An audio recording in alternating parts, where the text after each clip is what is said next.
no livro de Atos, no capítulo 4, vamos compartilhar os 20 primeiros versos. Quero convidar a todos para colocarmos em pé, a fim de que processamos a leitura do texto sagrado.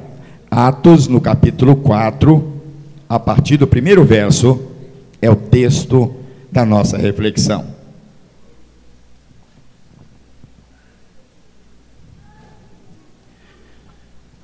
Diz-nos assim: e estando eles falando ao povo, sobrevieram os sacerdotes e o capitão do templo e os saduceus, doendo-se muito de que ensinassem o povo e anunciasse em Jerusalém a ressurreição dos mortos.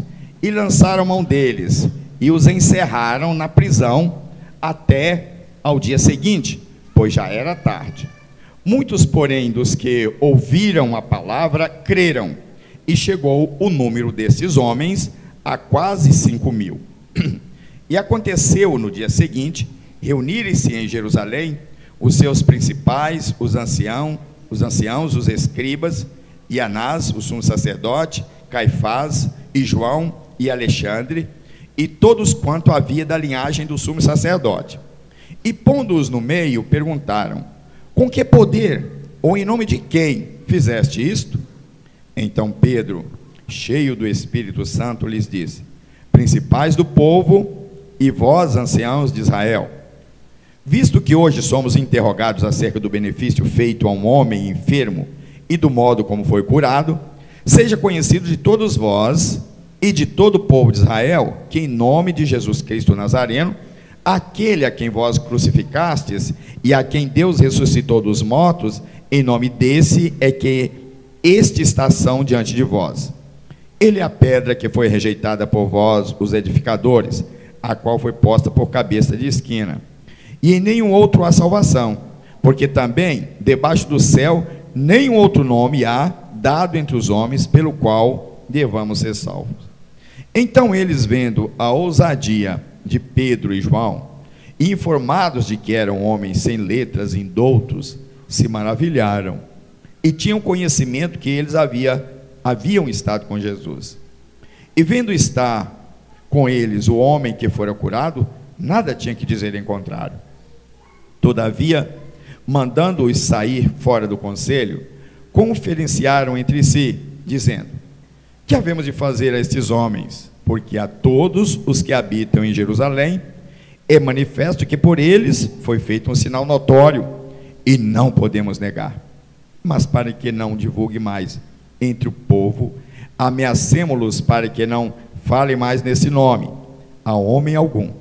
E chamando-os, disseram-lhes que absolutamente nada falassem, nem ensinassem no nome de Jesus.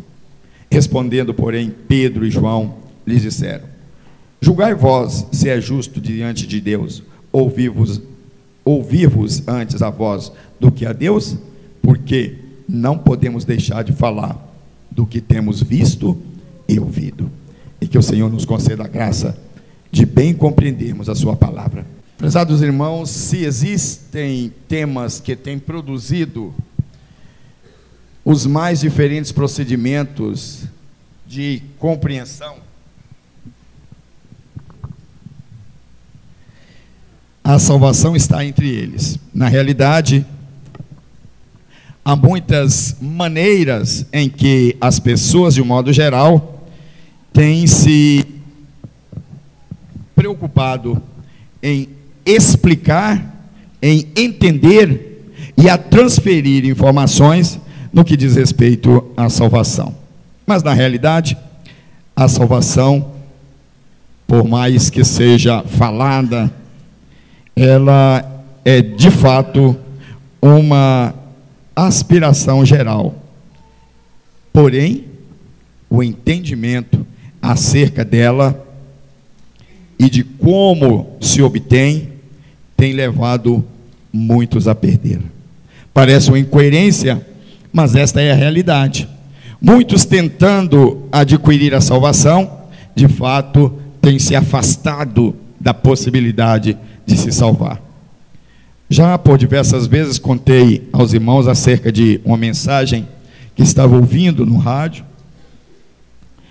onde um padre fazia uma excelente explanação acerca de Jesus, do sacrifício e da realidade pela qual Jesus se tornou um de nós.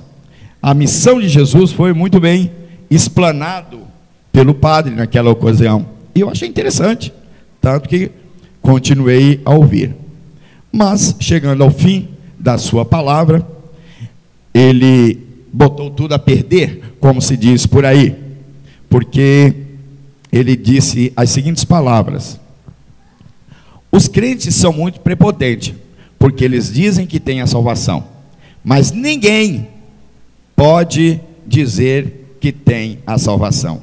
Eu, por exemplo, estou me esforçando para ver se consigo adquirir a minha salvação. E aí eu disse: pobre coitado, porque na realidade nunca terá salvação, porque a salvação não é algo conquistado pela capacidade de ninguém. A salvação na realidade é um presente dado por Deus imerecidamente, e não há na terra nenhum sequer que possa dizer, ao se encontrar com Deus, que é salvo por seus méritos pessoais, porque a salvação nada mais é do que um grande presente dado pelo próprio Deus àqueles que, entendendo a razão, entendendo a missão de Cristo, de fato se subordine, se adeque à realidade que o próprio Deus estabeleceu como essenciais para que alguém pudesse se salvar. Primeiro ponto relacionado com a questão salvífica da pessoa humana é que a salvação é presente e merecido de Deus. O que é isto? Diz-nos a Bíblia que ninguém é salvo por méritos pessoais. É muito claro acerca disso. A salvação é, portanto, um presente dado ou colocado à disposição das pessoas, mas que não está relacionada com méritos de ninguém. O único mérito que finca os fundamentos da salvação no contexto da humanidade é do próprio Cristo, através do seu sacrifício. E a Bíblia é muito clara acerca disto. Não nos deixa nenhuma dúvida acerca desse entendimento. Por quê? Primeiro, a salvação vem da graça através da graça. O que é isso? A salvação é oriunda da graça de Deus, mas atinge a humanidade através da graça de Deus.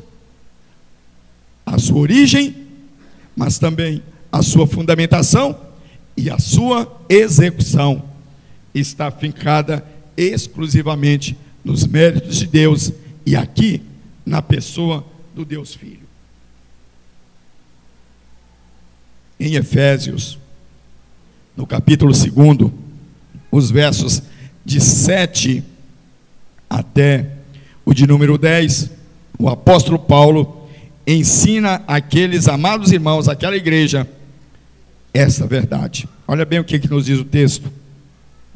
Efésios 2, de 7 a 10. Para mostrar nos séculos vindouros as abundantes riquezas da sua graça, pela sua benignidade para conosco em Jesus Cristo. Então já estamos vendo que o alicerce, a base da salvação, está sedimentada exclusivamente na riqueza da graça do próprio Deus, na pessoa do próprio Deus, na figura de Jesus. Verso 8: porque pela graça sois salvos, por meio da fé, e isso não vem de vós, é dom de Deus, ou dádiva, ou presente de Deus, não vem de ninguém. E é por isso que o padre estava absolutamente equivocado, e ele não iria conseguir nunca a salvação mediante aquilo no seu entendimento, porque não há mérito humano que possa produzir a satisfação do coração de Deus a fim de que alguém se salvasse. Porque se fosse assim, Jesus Cristo não precisaria ter descido, tornado um de nós, sofrido o que sofreu para nos resgatar.